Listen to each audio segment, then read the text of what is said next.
മഞ്ഞളും ഇഞ്ചിയും ഇട്ടാ. ഇത് 4 ഇഞ്ചി കിട്ടിയിട്ടില്ലായിരുന്നു, ഉണ്ടായിരുന്നു, ഞാൻ ഉപയോഗിച്ച് തീർന്നു. ഇത് മറ്റേ ചൈനൻ്റെ ടൈപ്പ് ഇഞ്ചിയാണുള്ളത്. നമ്മളെ നാടൻ ടൈപ്പ് എടുക്കുകയാണ് ബെസ്റ്റ്. നെല്ലിക്ക എടുത്തിട്ടുണ്ട്, നാരങ്ങ എടുത്തിട്ടുണ്ട്,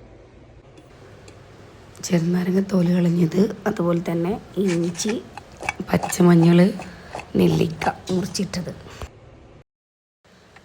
ഇതെല്ലാം കൂടി നന്നായിട്ട് മിക്സിയിൽ അരച്ചെടുക്കുക.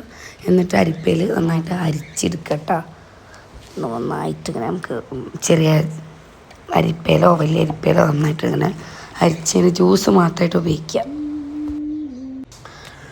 എന്നിട്ടിത് നമുക്ക് ചെറിയ ഐസ് ക്യൂബുകളാക്കിയിട്ട് ഉപയോഗിക്കാം കേട്ടോ. അപ്പോൾ അതിന് വേണ്ടിയിട്ട് ഞാൻ ഐസ് ട്രേയിൽ ഇങ്ങനെ ഒഴിച്ച് കൊടുക്കുന്നുണ്ട്. ഇതാവുമ്പം രാവിലെ നമുക്ക് ഉണ്ടാക്കണ മടിയൊക്കെ ഉണ്ടാവുമല്ലോ, ആ മടി ഉണ്ടാകുമ്പോൾ ചെറിയ ചൂടുവെള്ളം എടുക്കുക, ഇതിലേക്ക് ഒരു ക്യൂബ് ഇട്ട് കൊടുക്കുക, കുടിക്കുക. സിമ്പിൾ.